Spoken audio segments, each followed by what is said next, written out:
Howdy doody. Welcome back. Howdy diddly. Welcome back. It's Midnight Smooth with Jordan Clark.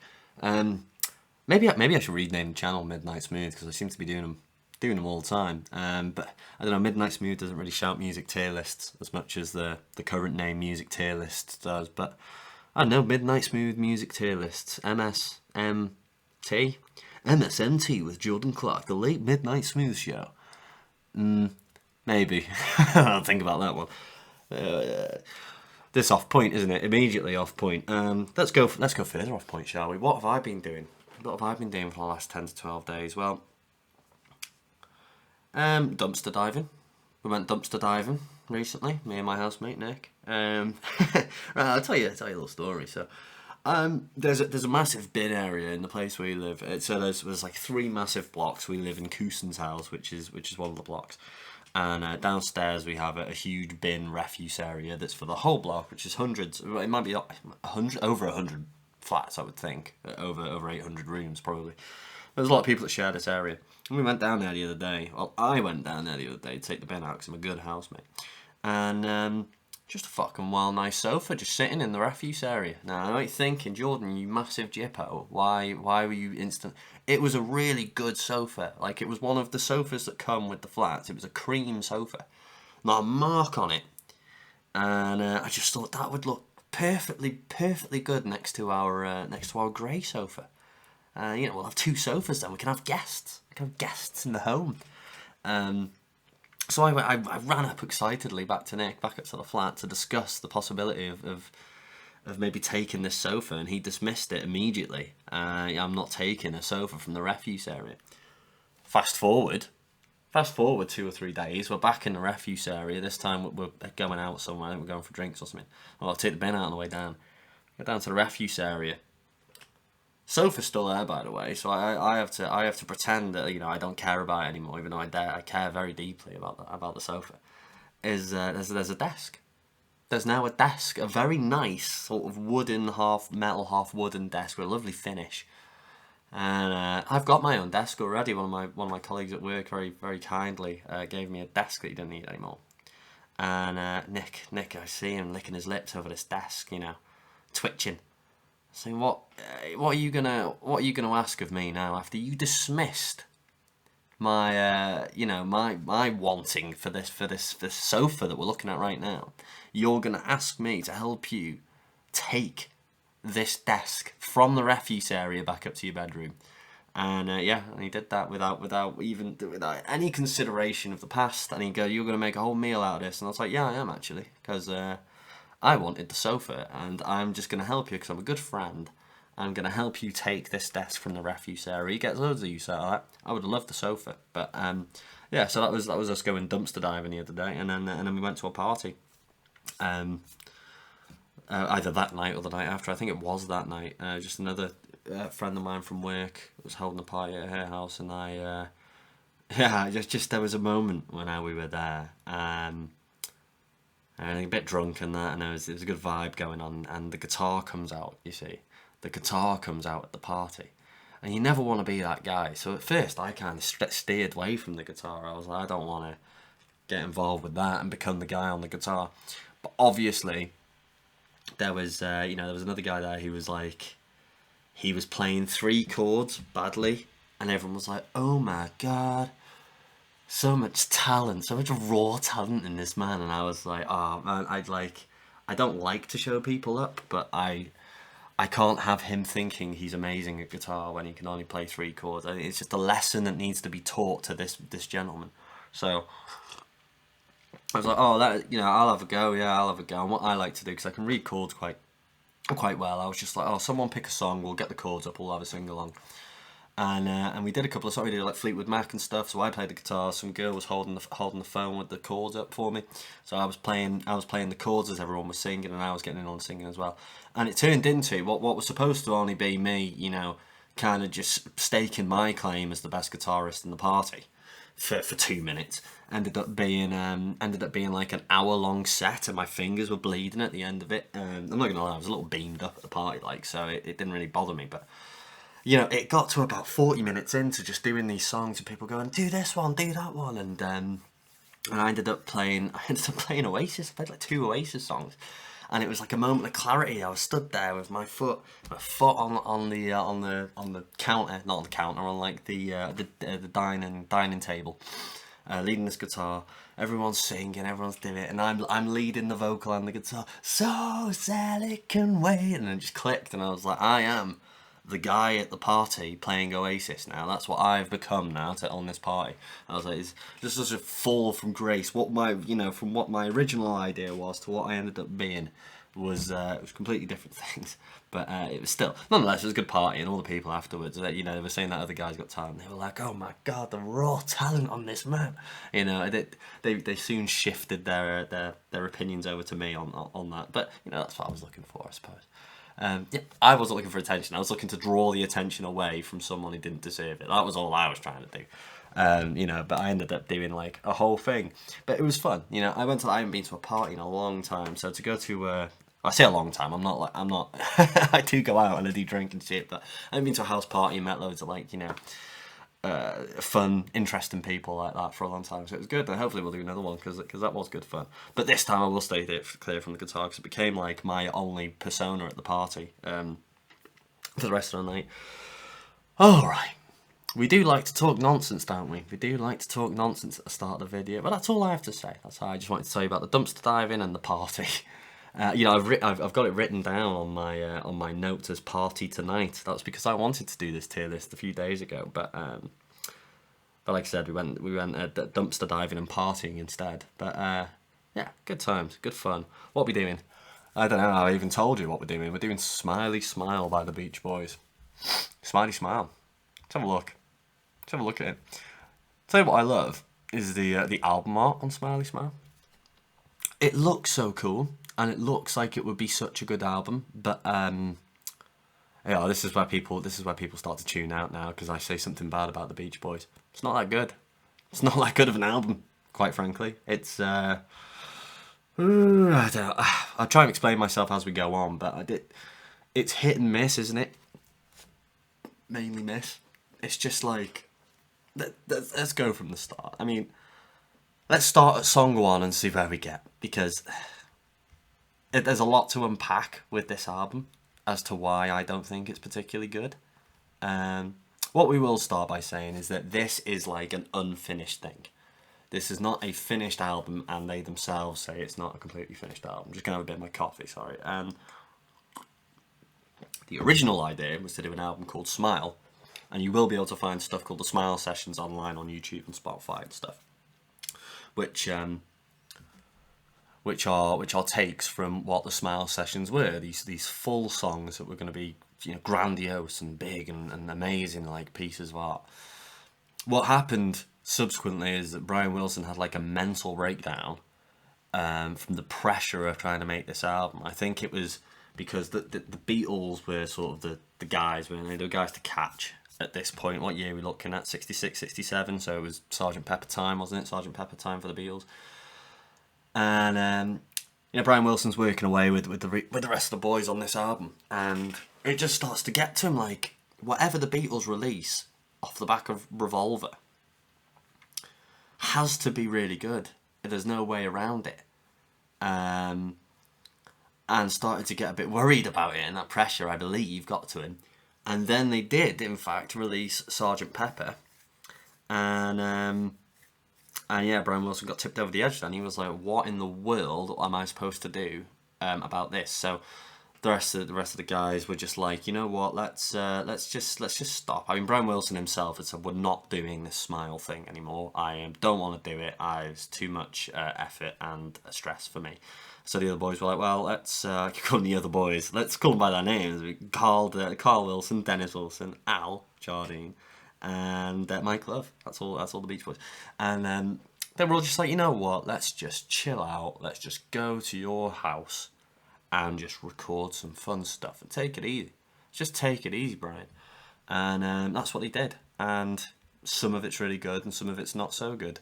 I say that the album cover makes it look so much better than it is. And please do let me explain myself when I'm going through these songs. If you're already going, right, I'm going to give this guy a piece of my mind in the comments, just settle yourself. Let me explain why some of these songs aren't very good. And then you can give me a piece of mind. Give me a piece of mind as much as you want. But it's just not... I understand it's not a finished album. But we'll start anyway. Shall we start? He did eventually go on to record Smile. And we'll probably listen or speak about some of Smile. Because some of this stuff on here does make its way to Smile in the end. And is utilised a lot better. But the first song... I'm saying so much shit about this album. But the first song, Heroes and Villains, slaps.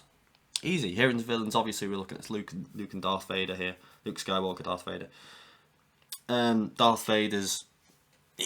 He was a villain for a long time, then he had the massive arc, and he eventually turned into the hero that would pave the way for Rey Skywalker to save the galaxy one day. That's all that really matters, isn't it? It is all that really matters, that eventually, after Darth Vader's arc and his story, that the real hero was ready to step forward, 30 years later down the line. I'm so glad that Rey exists and that the whole sequel trilogy exists. I really do. But maybe we should do some sort of... ideally, we should do a Star Wars music tier list. But they'd all be slaps. Easy, they'd all be slaps. But maybe do some sort of Star Wars characters tier list. I don't know, it became a lot more... I don't know, in the sequel trilogy, just nonsensical for some of the characters, so it would really just be slaps for old characters, bangers for prequels, and filler and trash for thingies, for sequels. But getting off point, we do the nonsense at the start. Of the video. Heroes and Villains. Doom, boom, boom, boom, boom. I've been in this town so long, doodle. Let's look at the lyrics. Heroes and Villains is well good, and I'll tell you, I can't spell Heroes and Villains. Is it a Midnight Smooth? No, I didn't even look at the time when I started this. 20 to 11. It's not that bad. Heroes and Villains lyrics. I've been in this town so long, that back in the city I've been taken for a lost and gone and known for a long, long time. It's cool. Fell in love with an innocent girl from the Spanish and Indian home. I'm of the heroes and villains. Now he did the lyrics. I think this is one of the songs that he did the lyrics with this guy. I say this guy, I know who he is. He's a really cool guy. Oh my goodness. Did the lyrics with Van Dyke Park, who is I've spoke about Van Dyke Parks in the past, but he's a very interesting musician, very, very, very like musically gifted.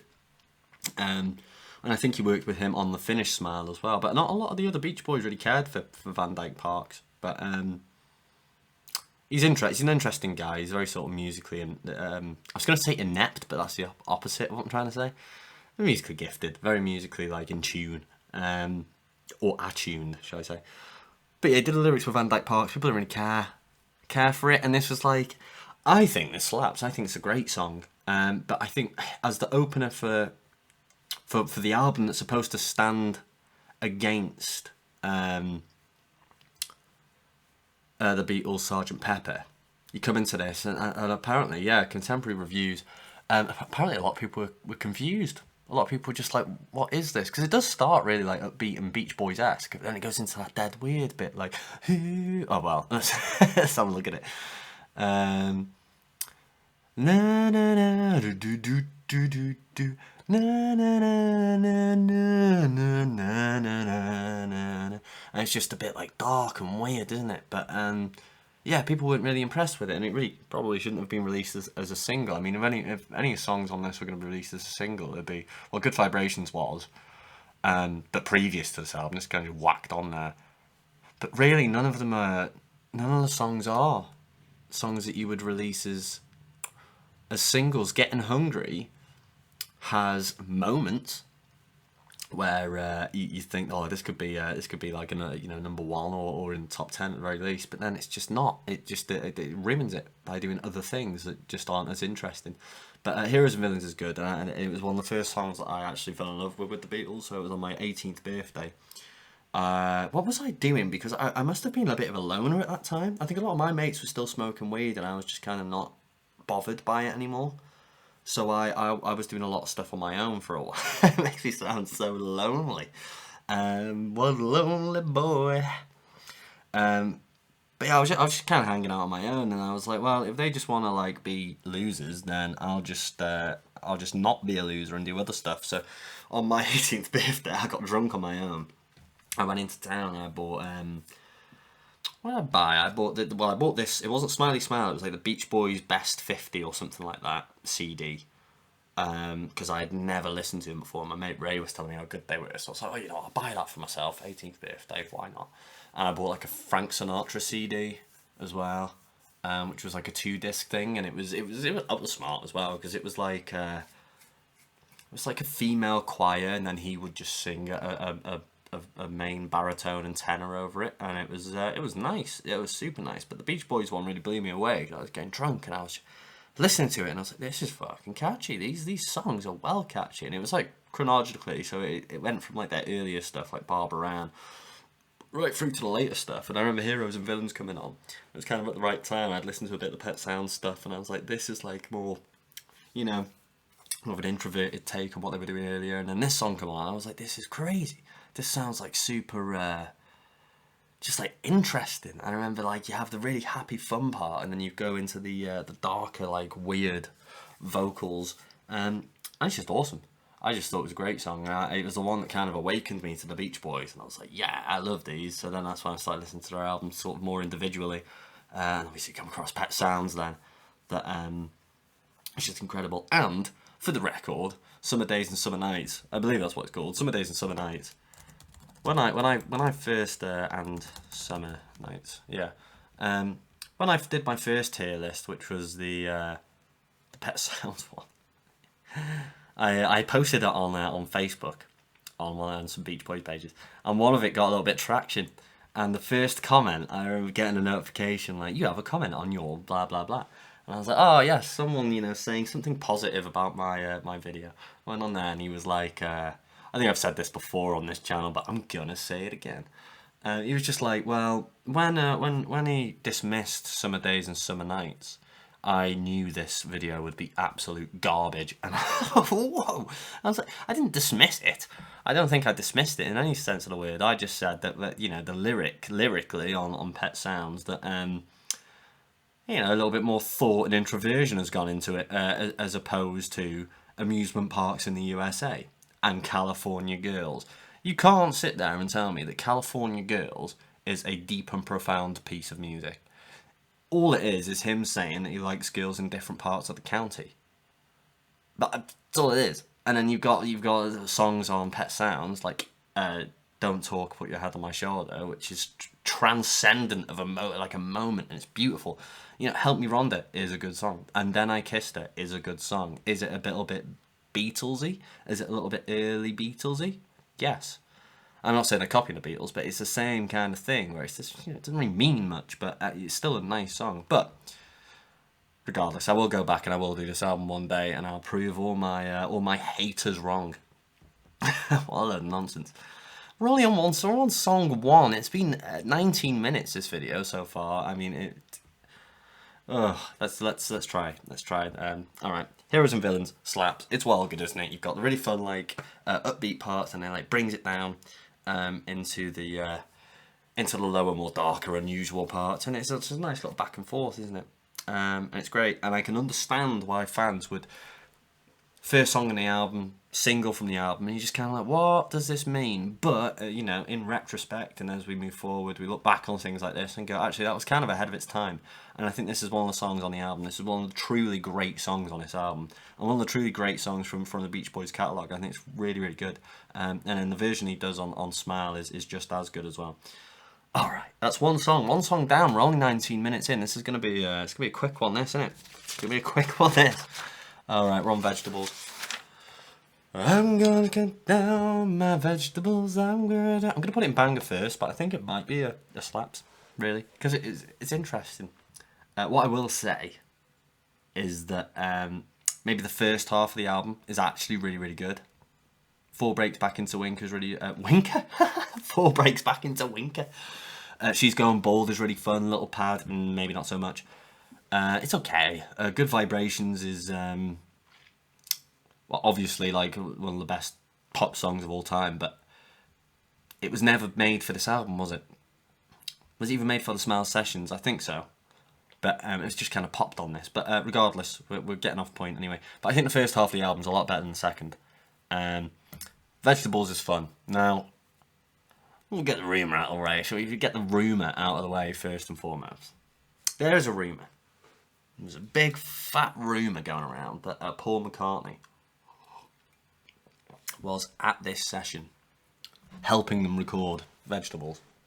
Now, I did a little bit of research into this, I did a little bit of reading, and there are some parts of this that are true and some that aren't. Now, the common thing that's said is that Paul McCartney played the celery on this song. Now, accounts of the like session from multiple people are that yes, Paul was in the booth playing the celery. When I say playing, I mean chewing. So they asked a couple of people at the session to chew celery in the booth. Paul McCartney was just one of them. He just went in and chewed. That's not to say that actual recording made it onto this song. So there are sounds of people chewing celery and other vegetables. I was going to say fruit then, and other vegetables. But we don't know for sure if Paul McCartney's chewing is on this song. But that's as far as that rumour goes in terms of the song. What I found interesting was more of the stuff I read, which was that he was there and they hung out and him and Brian were having a good time. And people were saying this is two of the like probably biggest musical geniuses in pop music at the moment right now in a room together, like chatting shit and making a bit of like music. And they had that sort of day in the studio, and in the evening, Brian Wilson. Now, I said I've read this. I might just be spreading misinformation and propaganda, but I read that they hung out afterwards, and Paul McCartney played "She's Leaving Home" for Brian and his wife on the piano, and then Brian returned the favour and played a song for Paul McCartney on the piano. And yeah, they were just having a nice time, and then Paul McCartney's, and then they were kind of like, well, we're here, we're doing this, we've got a piano, we're just hanging out. Why don't we actually just why don't we try and make a little song here together? Paul McCartney's like, do you know, that sounds like a good idea. And I read this, it was like an engineer's retelling of the story. An engineer was there, and he was like, yeah, these two guys were like, let's just do something, let's make a song, just have a little night session, do something. It's exciting times, isn't it? When you hear something like that, Paul McCartney and Brian Wilson going to go at it and make a little song. What subsequently happened is that Paul McCartney was like fiddling on the guitar or something, and Brian Wilson on the piano. Then Brian Wilson runs away, and he's a little bit more avant-garde, Brian, isn't he? He's more like experimental, I guess, outside of instruments, like you see on Vegetables. And he ran away and like filled up a load of jugs of water and brought them back in and showed them to Paul and was like, we can use these as instruments in the song. And that's when Paul was like, oh man, like John just texted me, I gotta go back to like the hotel, and he said it's urgent that I better go back. Ringo's fallen and injured himself, so I must leave immediately. And Paul just wasn't into it, and then apparently they got on super well. And then as soon as Brian was like, let's use these jugs of water and nonsense like that, Paul was like, it's a bit rich for me, that I think I better Ringo's fallen. But yeah, that's the story I've heard. Only 25 minutes in, Jordan. We're doing a real fast one today. But yeah, it's a cool song, and the idea of the song was that Brian Wilson wanted to do. He was dead into vegetables, dead into health. I like a bit of the health kick, but he didn't want to be pompous about it and like tell people they should be vegetarians. He just wanted to be a little bit satirical, and he just makes a little fun song. I mean, the lyrics are pretty funny actually. Vegetables, Beach Boys. I can't spell a damn thing. Alright, Vegetables, Beach Boys. I'm gonna be around my vegetables, I'm gonna chow down. It's cool, isn't it? I love you most of all my favourite vegetables. If you brought a big bag of 'em home, I'd jump up and down and hope you toss me your carrot. I'm gonna keep well my vegetables, caught off and sell my vegetables. It's just fun, isn't it? I'm red as a beet because I'm so embarrassed. It's fun, and yeah, there's a little bit of fun nonsense, isn't it? And I think we all consider whether it goes in slaps or not afterwards. But I think it's a great song. I think it's a really unique piece of music. And if they had kept this up, I mean, what's the next song? Fall Breaks Back into Winter, which is a fantastic instrumental, and I'm also going to put that into banger as well, just under Vegetables. Great instrumental. It really has a feel to it, doesn't it? It sounds scary, and you've had a little bit scary off Heroes and Villains as well. At this point, so I can see why people were confused and getting scared by the Beach Boys. Probably never been scared by the Beach Boys before, but this one really does have an unusual sound to it. It's got this. It's just the vocals, isn't it? And it's a little bit dissonant, and then you've got all these clangs and weird bells and stuff like that going off, and it just sounds like a really unusual piece of music. And what Brian said of it was that he was trying to paint the picture of like a winter's day, like a fall into winter scene, like a painting. And then it was just that this Woody Woodpecker thing comes in. I mean, when the main instruments kind of fall off, which happens like 2 or 3 times, this little organ comes in. It does the Woody the Woodpecker's signature, but it does it on the organ. So it's doodly doo doo doodly doo doo doodly doo doo. And I don't know whether that was like legally they had to include that and go, hey, we've kind of stolen Woody the Woodpecker's like signature sound, and we'll get sued by Warner Brothers or whoever owns this cartoon. Who owns Woody the Woodpecker? Out of interest, Woody the Woodpecker is an offset of Universal Studios. Woody the Woodpecker is an animated character that appeared in theatrical short films produced by Walter Lantz Studios, distributed by Universal Studios. So who would sue in that? Walter Lantz? I don't know, but anthropomorphic woodpecker. I never really watched it, to be honest. The woodpeckers I remember from when I was little were the ones on Looney Tunes. There's a classic cartoon where, I'm going to try and find it and overlay what I'm saying here, but there's like classic cartoon from the Looney Tunes where there's a woodpecker and he's after this worm the whole time, and the worm keeps duping him. So it's kind of exactly the same as like Tom and Jerry or Sylvester and Tweety and stuff like that. It's very good times. I just have a very strong image of that cartoon. Tell me in the comments if you have a strong image of that cartoon in your head. Is it Looney Tunes? It must be, but we'll check it out anyway. We'll figure it out. I'm gonna write it down because I do want to. I just, out of sheer curiosity of what that still looks like now, I want to see. Worm and woodpecker. Looney Tunes. Looney Tunes. Okay. But yeah, I think it's a really good song. Fall Breaks Back into Winter, the Woody Woodpecker Symphony or whatever it's called, does make its way onto Smile, like a lot of this stuff. I mean, Heroes and Villains does, Vegetables does, but in a completely new sense, this Fall Breaks into Winter makes it onto the new version of Smile, which was made in like 2004 by Brian Wilson. He kind of went back into the studio and was like, I'm going to do this now for real, I'm going to do it this time. And it shows up on this as Miss O'Leary's Cow, and I'm going to link Miss O'Leary's Cow in the O'Leary's Cow link in the description, because if you've never heard this song, it's essential listening for anyone who loves Brian Wilson, because it's so creative and so clever. And we were talking about songs being scary earlier. This is a scary piece of music. This. I might try and drop this into the video and see if I'm allowed 3 seconds worth of it, but I don't know, I don't want to get taken down.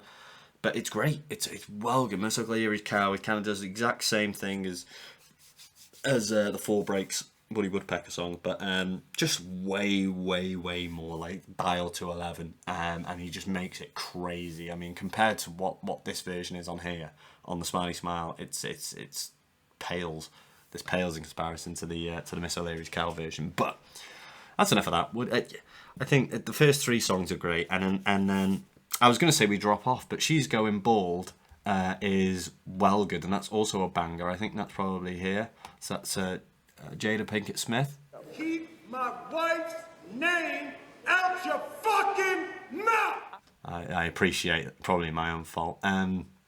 Vegetables is going to go up here then. She's Going Bald is well fun. This isn't any sort of joke on alopecia either. This is just a joke about Will Smith slapping Chris Rock at the Oscars or whatever it was.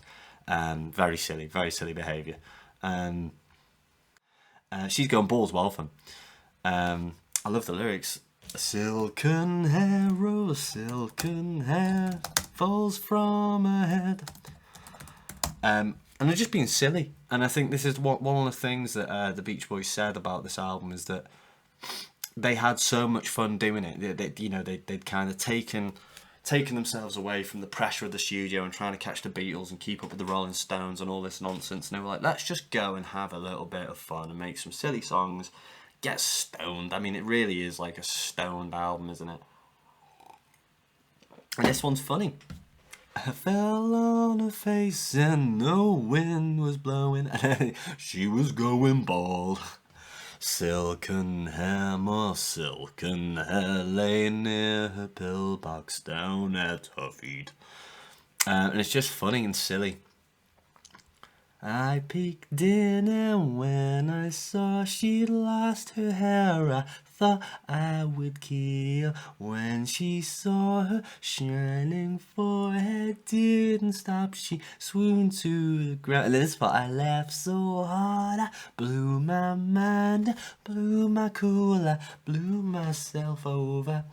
And I just think it's great. And the instrumental is also great. Like, I've never heard a song do what the start of this song does, which is, it was literally, if you listen back to it, it's just bongos and vocals. And now you're going to say, well, actually a lot of African music does that, Jordan. Maybe I have heard a song do that before. Maybe I am just talking out my actual arse at the moment. But I've never heard a pop song do it. I've never heard a pop song just be like, you know what, bongos, vocals, and they're fun vocals. And I just thought it was a really nice feel to it, and it does feel like a little stoner song, you know. I thought it was super fun. And excuse me, this ruins it. I can imagine at the time, if you don't know what this is when it kind of like starts to crescendo. The vocals go up and higher, and it just sounds horrible. It just doesn't sound nice at all. And I imagine it was kind of like a little bit out there and a little bit new, you know, to be messing with stuff like that, like vocal editing to that extent. But it just doesn't sound nice and it doesn't work well. I really would have enjoyed if they carried on with this and then, you know, maybe brought just bringing an instrument in over the bongos and then maybe throwing a different chord change in there, or even keeping with the same chords and just doing a new vocal melody and running with it.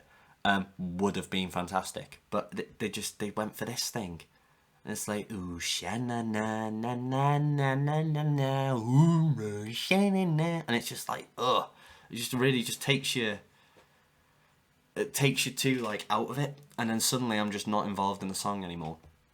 Tell me what you think about that. Tell me in the comments what you think about that. But then this bit is kind of fun. Then it kind of brings it back. It makes it more like. It's like a thematic piece of like acting, isn't it? She drew a comb across her scalp and brushed what she had left. I tried to salvage what I could and threw it in a sack. And it's like fun. It's kind of like, that's a bit silly. And maybe start off this would have been better without the sha-na-nas. And then it kind of really goes good again. You're too late, mama. Ain't nothing upside your head. No more, no more, no more, no more. And then the guitar does like a follow of that. Upside your head. And it's cool. But it's just like this bit ruins it. This bit's far too like far away from where we were. And then this bit's kind of cool.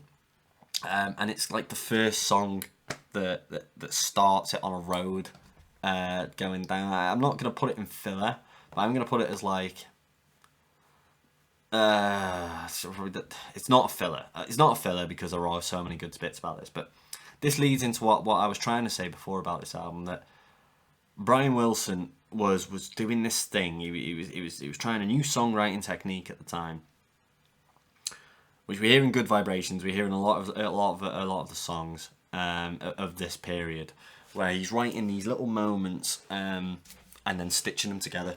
and he was calling them modules. I think he was calling them modules. So he would just work on like 20-second, 30-second, 40-second modules at a time, and then stitch them together to make full songs. Now with stuff with like Good Vibrations, you can tell that he had a clear idea of what that song was going to be like before he started doing his modules. Or at least he'd done 1 or 2 modules and then gone, this is the direction we follow, let's continue down this road.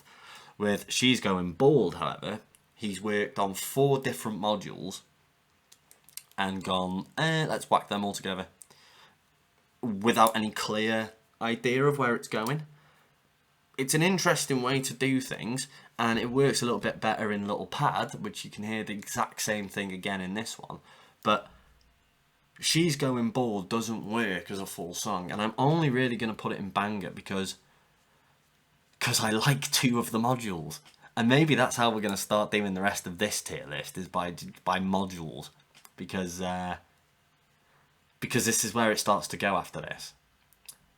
But yeah, I think She's Going Bald is fun and it's good, but the Sha-Na-Nas take me out of it. I think the bit where he's acting like he's on stage and stuff is funny, but it's just not a song, is it? And it doesn't really fit.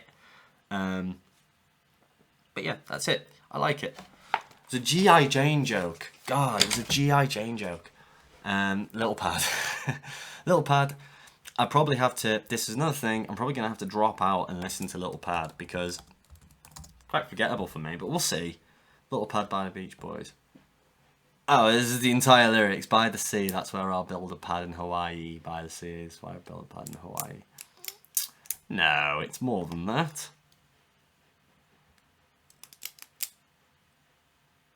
I'm going to listen back to this and see if I make much noise hitting the desk or clicking my pen. I feel like I have. But I've got the new stand now. I've been telling you, I'll get a stand. I'll stop using the bongos to hold up my my mic. Well, I've done it. I've got a little mic stand. It's like a little attachable thing to the table. It looks pretty fucking cool, if you ask me. I'll have to take a picture of it and put it on the tier list. Like you care. But yeah, I don't remember this, so I'm going to quickly go listen to it. I just remember the ukulele being cool. But that was it, really. I remember it being quite forgettable. Quite forgettable indeed. Let's listen.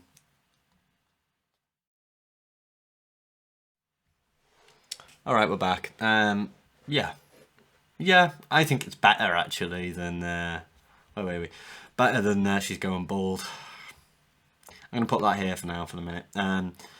Little pad in Hawaii. I've just taken a little picture of a little pad in Hawaii. A little, like, beach house thing. But, it's more realised, isn't it? It's a more realised song. It's maybe just a little bit forgettable for me, but it actually is quite a nice little song. And like the, I know that Brian Wilson was kind of like really invested in this one organ and he uses like every single song. And there's like the version he uses on this song is kind of theremin sounding. It's like whoa, whoa, whoa, whoa, whoa, winner. And it's really it works for what he's trying to say in the lyrics. You know, I wish I had a little pad in Hawaii, and it's very like calm, picturesque, you know, themed music. It sounds really nice.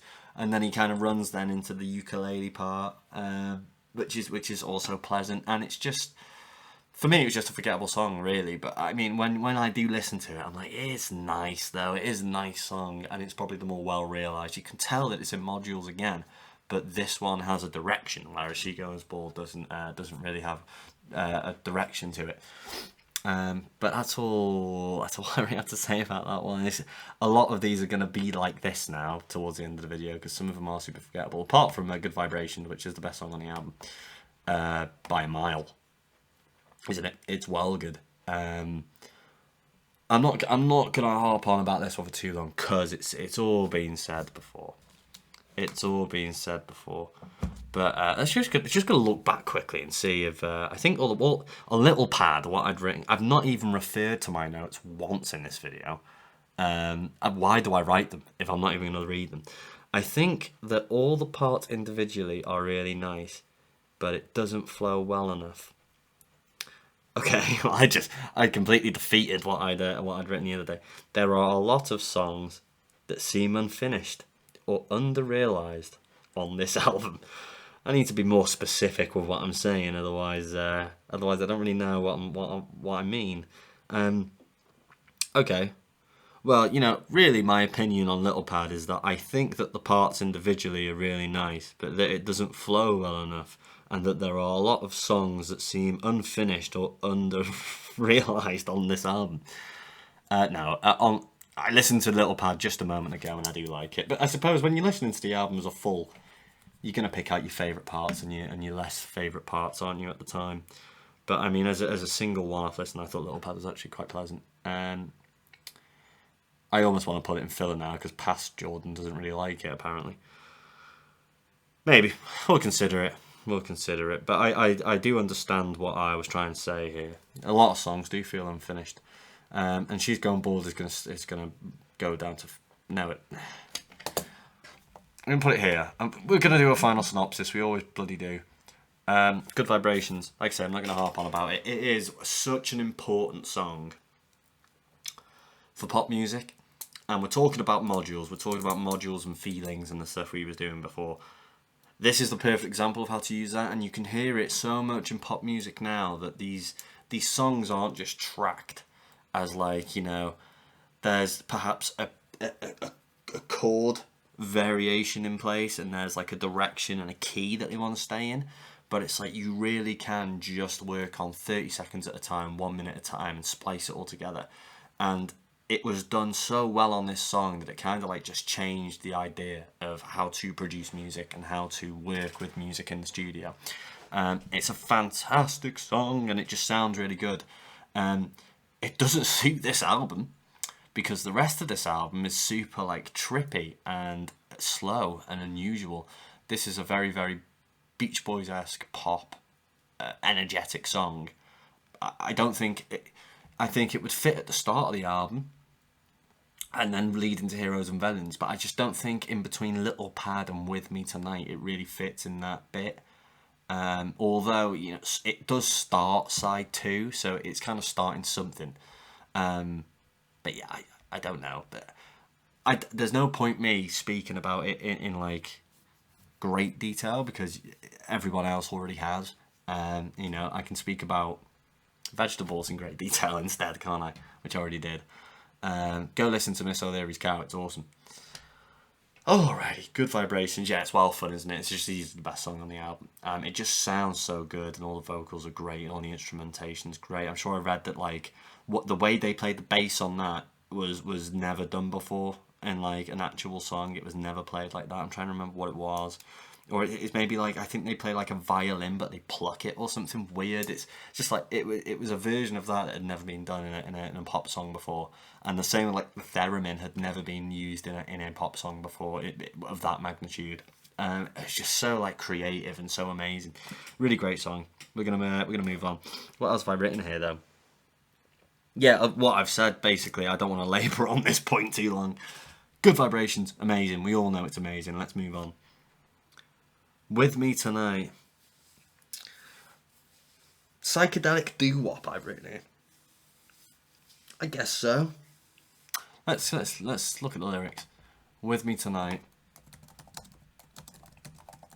Lyrics. I know this isn't going to bring up the Beach Boys, but let's see. Oh, it did. I thought it was going to bring up something stupid like Kesha. Like, be with me tonight on the floor. Or something stupid and useless. On the point of stupid and useless, shall we briefly talk about Beyonce's new song? I just think all this is absolutely silly nonsense. But Beyonce's done a new song called Heated. I believe I listened to it like 2 days ago in work, and she says the word spaz in it. I'm not saying the word spaz on this in any drugs, right? It's just for the spread the news of what I heard. But in the song she says you're spazzing on this ass or something stupid, and her rebuttal to that, everyone was obviously like, you cannot say that word, obviously. And she was like, yeah, but it kind of means like a different thing here in America. And it's like, it doesn't matter. It means something quite horrible over here and in most other places. So please don't do it. But yeah, it's not that you'd let her off, but you'd be like, okay, she's made a mistake, and she's going to rectify that mistake. However, Lizzo, who is another pop sensation, did the exact same thing like 2 weeks ago or a month ago, where she used that word in a song, and then the media went after her and said, "Why are you using that word?" And she was like, "Oh my god, I'm sorry, I won't do it again, and I'll re-record the lyrics." And then Beyonce just does it instantly a week later, 2 weeks later, and it's just like, why are all pop stars so stupid and think they can just do what they want? Like, just follow, just follow the rules. I'm not trying to say follow rules, but just be a little bit more, savvy in your behaviour, and just understand if you're trying to break down some sort of like barriers and stuff, pick the correct barriers. Don't be using words like that are obviously offensive to people. Well, I don't know why we talked about that. It was just on my mind. With me tonight, anyway. On and on she go, dum-ba-doo-da. The reason I spoke about that is because I couldn't remember how this went, and I just needed to get it into my head, and now I have. On and on she go, dum-ba-doo. On and on. It's nice, isn't it? It is nice. With me tonight, I know you're with me tonight. I know you're with me tonight. Yeah, it's nice, isn't it? And who sings this one, actually?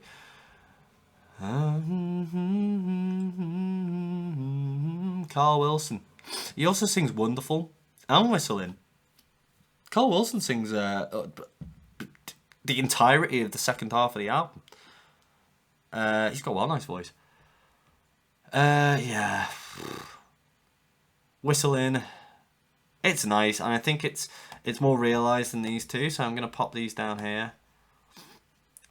That up there. I went from saying that She's Going Bold as like top banger to now like it's the lowest song on the album. I think With Me Tonight's nice. It's just short, to the point, and nice. And I read that Brian had asked all the singers, because there's loads of backing vocals in this, he'd asked them all to smile when they sing, which is quite a clever little thing to do, really, isn't it? Because you can hear it to an extent. If you listen to With Me Tonight, you'll hear that there's a slight little inflection on what they're doing, and they're all probably actually smiling and having a really nice time. But yeah, as I said at the start of this, it's kind of like a psychedelic doo-wop, and it's very original and very cool. And if I was going to put, I will put this up here now, and I will have this here. And I think that's fair. Maybe I'm being too nice about that. It's not an incredible song. It's good enough. All right. Okay. I told you I'd start smashing through these. With Me Tonight, it just sounds nice. And like the organ underpins it really well, which is the organ that Brian was like super into. Yeah, it's a nice song, isn't it? With Me Tonight is pleasant, and it's kind of the start of Carl Wilson singing all the songs. And Carl Wilson's got a good voice, really nice. Wind Chimes, boring, shit, I don't like it. I just don't think... I didn't mean to get so aggressive and outrageous there, but it's just boring. It's not finished, it's not realised, it doesn't really go anywhere. It's just like, why? Wind Chimes lyrics, and like what it is like, it's just the sound of wind chimes, a little bit of organ, a little bit of vocal, and like they found the moment. This is what annoys me about some of these songs, is that they found the moment that they wanted to latch onto, but then they didn't use it. So when they go wind chimes, when all the vocals do that, there's like 4 of them doing it, it sounds fucking well cool. Take that moment and build your song around that. That's what you need to do. Me telling the Beach Boys how to write their own songs, but I mean, realistically, when you're up against the Stones and the Beach Boys and whoever else, the Stones and the Beatles, sorry, and whoever else, and you have to this year release something that's incredible. And we are keeping in mind here that Brian Wilson maybe wasn't in the right frame of mind to do it, but even so, that little moment that they found, that wind chimes, it sounded so cool, And if you're gonna be releasing a pop album, you know, you're gonna put it out there as what's supposed to be a pop album, or you know, at least an experimental album, within that realm. You want to be picking your moments, and that is such a good moment to have ran with, and he just didn't do it. And then that only happens once or twice, and the rest of the song is just the sound of wind chimes and like basically Carl whispering, and it's just boring. And it just misses the point. You know, the point really is it that, you know, we're trying to... Well, what is the point? You know what I mean? What is the point? Not only of the song, but of the album. They were just trying to have fun, so I guess you can get away with it, but you also want to hear good songs from a Beach Boys record. And this just isn't a good song, it's just boring and rubbish. It's going to be down to here. What else? The weird, yeah, there's a little weird echo sound that, like, halfway through the song, it just goes like, we're just like, wind chimes, doodly-doo-doo-doo, and then it just goes like, for no reason whatsoever, and it just doesn't sound nice whatsoever. It's just weird. It's just weird that they would do it.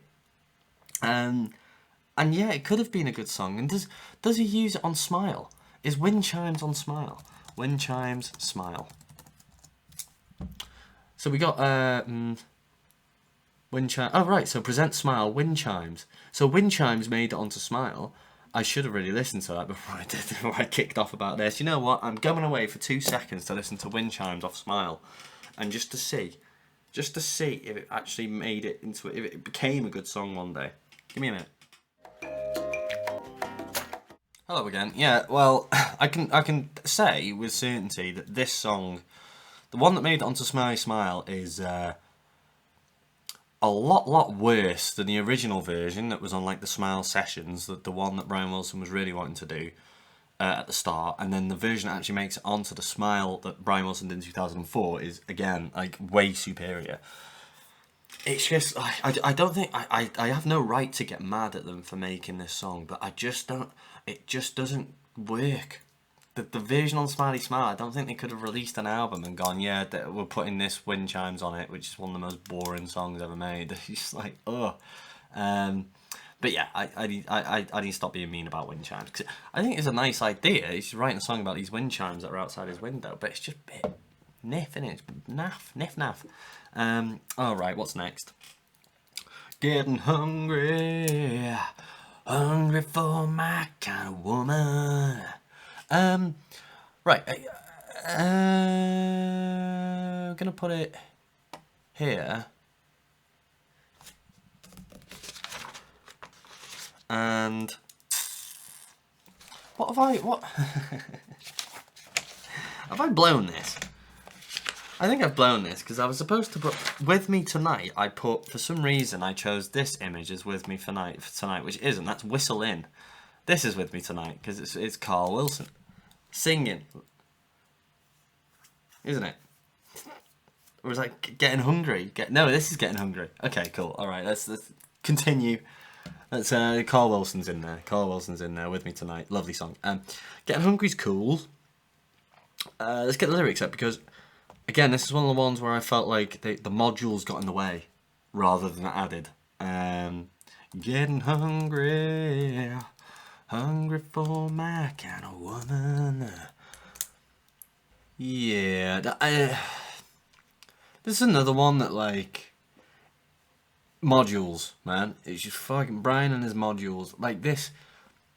Right, so it opens really cool, doesn't it? Down, down, down, down, down, and it sounds really cool. And if they just ran with that feeling and that progression and those instruments and kept it moving, it would have been so cool. But they have this like big opening and then it just all disappears. I wake up in the morning just to go to work all through the day, and it's just like it's a completely different song suddenly and not as good. And like his vocals are nice, and oh come the night time, and it's like nice. Then it moves into what the song had started with and was real fun. Getting hungry, hungry for my kind of woman, and it's like fun again. And it just happens twice basically. Starts really good, this bit that just doesn't suit, and then back to the good part. And it's like, why couldn't you have just made a song about the good part? and I've put it too high. I think it's filler. I really do, and I think the song would have been better. Oh, I feel bad for putting these in filler though. This is the problem, is that we're going to do a final synopsis in the end, but this is why this album is... It was confusing for people at the time, and it's confusing for me now. And maybe I just don't get it, but I just don't think that this whole modules thing always works. And I think at least if you're gonna make 30 and 40-second pieces of music, you need to pick one of them and go, that's the direction, so I need to build my modules around that now. Whereas with some of these, it sounds like, especially She's Going Bald and Gettin Hungry, is that these modules aren't in any way formed together. Is that maybe lyrically they work, but musically, no, not at all, not in the slightest. And maybe that's what's going to make it into the filler territory. So maybe in that case, this should probably go down there. But we will think about that, because I don't think that's a filler. I think that's a nice song. Little Pad. I think Little Pad is nice. But yeah, Gettin Hungry and She's Going Bald, for me, they're 6 different songs in two songs, and it's just too much. It's too much different things happening that don't really click. And that's that for me. Please, I don't want you to shout at me in the comments. I want you to agree with me. But yeah, that's I think that really boils down to the problem with this. And that's not to say that I don't appreciate that the Beach Boys and Brian Wilson click in your pen, Jordan. That the Brian Wilson and the Beach Boys, they wanted to step back from the studio, stop spending so much fucking money anyway on recording, and just do something a little bit fun, have a bit of fun. But you still are the Beach Boys at the end of the day, and you still are geniuses, and you have Brian Wilson in your band, Dennis Wilson, who turned out to be a great songwriter as well. I mean, he started to lead the band towards the latter years of their career. In the songwriting and stuff, and I don't know how they could have listened to these and gone, they're good enough to put out. I wouldn't have put it out, especially these 2 songs. These 6, yeah, absolutely. Chimes wouldn't have even recorded it in the first place. Who do I think I am? Who do I think I am, really, though? Wonderful goes there, doesn't it? Again, it's another boring one. It's not as boring as Chimes.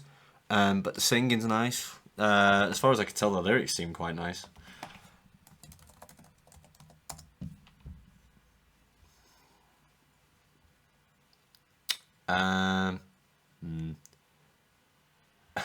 What is this? Oh, work it like a stripper, yeah, but you not a stripper, yeah. Dog her down with ya, yeah. Work that 9 to 5, yeah, yeah. After smoke a pound with ya. Who's Travis Scott?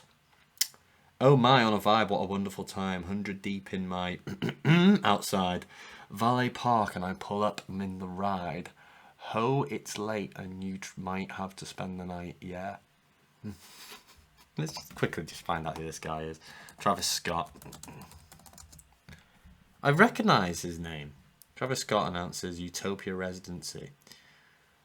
Kylie Jenner's baby daddy. Travis Scott. As if they're using that as... I mean, it is The Sun, by the way. I'm not saying that this is a reputable news source, but nonetheless, it's supposed to... The Sun thinks it's a news source, and they're using phrases like Kylie Jenner's baby daddy appears to drop a hint about something or other. Kardashians think that Kylie Jenner is crying out for help after... Oh, what is this? How much is Travis Scott worth? Okay, so the man who writes lyrics like this, whatever that was, work it like a stripper but you not a stripper, dog her down with ya, work a 9 to 5 with ya. I really want to listen to the song now to understand what it is, but it's worth 65 million, Travis Scott. He's only a year older than me. Why is a star sign here? I clicked on how much is Travis Scott worth, and it told me how much he's worth and his birthday and his other names. That's fair. I didn't ask to know that he's a Taurus. What a load of nonsense. Not only is Travis Scott nonsense, but Google's nonsense as well. You shouldn't have told me this. And in case you missed it, Travis Scott lands a registered in Las Vegas. He must be talented to an extent to be working Vegas. I'm just jaded. I'm just a jaded guy. I see these people write lyrics like this. You know, I tried my hardest when I was younger to write these kind of meaningful lyrics about things, about real things that matter. And then you know, when Travis Scott writes "Work it like a stripper, but you not a stripper, dog it down with that 9 to 5," I just get a little bit jaded. That's all it is. I just get a little bit jaded. But we're talking about wonderful, and I'll tell you what is wonderful. Finally, the grain deal was struck out. I know over 10, 12 days ago. It was around the same time I released the K Rose thing. I mean, two monumental things happened that day. Is that Jordan Clark released his K Rose video, Tierlist, on YouTube to great acclaim, and the grain deal was signed between Russia and Ukraine.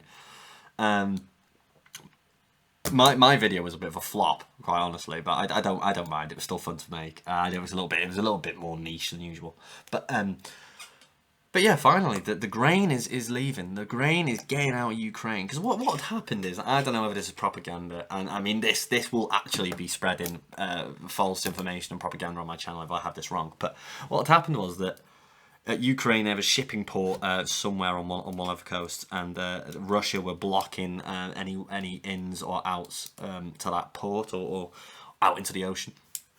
So this grain couldn't get out to the rest of the world, and it actually became a bit of an issue for I imagine just Europe mainly. And this is why food in particular has become a little bit more expensive, or is going to become a little bit expensive. So Russia and Ukraine signed a grain deal to ensure that, you know, this grain can get out there, and a lot of people's lives might actually be a little bit easier, because grain is very important. I think only hours later that Russia shelled the port at which this grain was going to leave from, so they instantly backed up on that. But you know, the other day, yesterday I think it was, or the day before, the first shipment of grain left. The first of many, hopefully, the first of many. I can't wait to go to a co-op and see all the grain. But wonderful, just a bit boring. Doesn't really go anywhere again. I just don't think it's good enough for a Beach Boys album. The last one, Whistle In. Let's look at it. Whistle In. Doodle-doo, doodle-doo. Alright, by Flow Rider. I'm not getting involved. I'm not doing it again. Flow Rider. Oh yeah, remember the day, remember the night, all day long. And that's all it does for like 55 seconds. Boring. This is the nastiest tier list I've done in a while. I told you I didn't really care for Smiley Smile that much. But yeah, boring. I mean, it sounds nice enough, but it's just not. It doesn't really go anywhere. It doesn't really mean anything either. And you know, the reason for me to put stuff in banger at the very least is that it has one good quality. I don't think either of these have a good quality. I think all of these are either boring, or they use modules in the not the best way. You know, Brian Wilson's working on this kind of new take on how to record music, and this is final synopsis territory. So why don't we just do our final synopsis? Yes, all right, cool. Final synopsis: Beach Boys, Smiley Smile. It's an unfinished album, and it sounds like it basically. Good vibrations, well, good, obviously. It was recorded, released as a single way before this the album was, and then it was kind of whacked on. I don't even think Brian Wilson wanted the song on the album, but they were like, we actually need at least one good song. Don't be nasty, but we need something that's a big fucking song on the album. So they included it. One of the best songs Beach Boys ever did, easily the best song on the album. Heroes and Villains, a story of Ray Skywalker. It's great, isn't it? I love Heroes and Villains. It's really up and down. It's got a lot of transition in it, movement, and yeah, that's kind of right way as well as vegetables to use your modules and your transitions in the way that Brian Wilson was trying to. It works really well, and it's such an interesting song. I can see why people would be confused when it first came out and be like, this is a bit too weird for me, but it's great. I think it's a great song. Vegetables as well, great song. We talked a little bit about Paul McCartney and stuff like that. Might have been there, chewing celery. It's good times. I think it's a wild, funny song. Brian Wilson wanted to do something that was about vegetables and wanted to get people onto a little bit of a health kick, but he didn't want to be pompous about it, so he made a little fun song, a little bit satirical about vegetables. I'm going to put Woody Woodpecker exactly where it is. I'm not going to change it. Fall into Winter song is nice, unique, sounds really cool. I think it's great. It's probably one of the better instrumentals, really, on the album. One of the more unique instrumentals. Under Good Vibrations and Vegetables, obviously. Is that With Me Tonight? With Me Tonight with Carl Wilson singing. It is lovely. I think the vocals are really nice, and I just think it sounds really good. Pretty simple song, and I think on a better album it would be a filler, but because it's not particularly finished album, it sits quite nicely, a sort of middle banger for me. And then Little Pad, nice enough, isn't it? And it is, whenever I listen to it, I think that's super pleasant, and it does sound very Beach Boysy, so I'm quite happy with it. Ukulele playing and stuff, very vibrant song, I think. Grain Deal, wonderful. Boring. She's Going Bald, Jada Pinkett Smith. Keep my wife's name out your fucking mouth. Sorry, Will. It's a bit all over the place. The same as I'm Getting Hungry as well. They both have their moments. And this is an annoying thing is when you listen to something like Pet Sounds on Summer Days and Summer Nights and some of their later stuff as well, like a Sunflower. There are moments in this album that are just as good as all the other stuff that really reach the highs of the other albums. But then the low points, the boring parts, all drag it down. And it's like they know how to make moments. Modules, should we say. But on this album in particular, it couldn't seem to string them together properly. And you essentially, what I went into this thinking that there was going to be maybe one or two fillers, maybe one in trash. But as I've gone through it, I've got, you know what? No. I stand by what I'm saying. And these songs aren't good enough. They're not good enough. They're not bangers. Getting Hungry and She's Going Bald, they're fun. They're all right. And I'm almost tempted to put this here because I enjoy two parts of it really well, really much. But it's just, I am going to put it above Grain Deal. Wonderful. Yeah, I think that's fair. And then Getting Hungry under that. No, I'm not, because the sha-na-nas are rubbish. Sha-na-na-na-na. I'm going to put it here, actually, because that's the sha... No, I don't know what to do about these two. I'm going to put this one here, because I really enjoy the start of it. And then Getting Hungry again, really good start, really good middle, but the verses just don't suit the song, and it gets confusing. Whistling, short, useless, boring song. Wind Chimes, honestly, just bad. I think if it was just an instrumental, maybe you'd have more to say about it, and maybe you'd have more to consider. But it's the fact that they've actually tried to build a song around it that's really, really boring and doesn't really happen. It just doesn't happen. I would not be too surprised if the Beach Boys themselves said they don't like the album. I mean, you look at the album art, this is what really disappoints me, is that the album art looks so, cool and inviting, this is going to be a good look. At the way the smoke comes out of the chimney on the house and makes the album name and the title of the band and stuff, and it's cool, and all the animals and the leaves and stuff, and it just looks fantastic. And then it's just kind of modular approach. I mean, this is what we kind of were talking about. One thing we forgot to mention, it was recorded, I don't think I did mention that they recorded at home, but it was just at Brian Wilson's house, and you can hear on a lot of songs, the hiss, in the same way that you'll probably hear on my Tierlist, the hiss of a bedroom and white noise.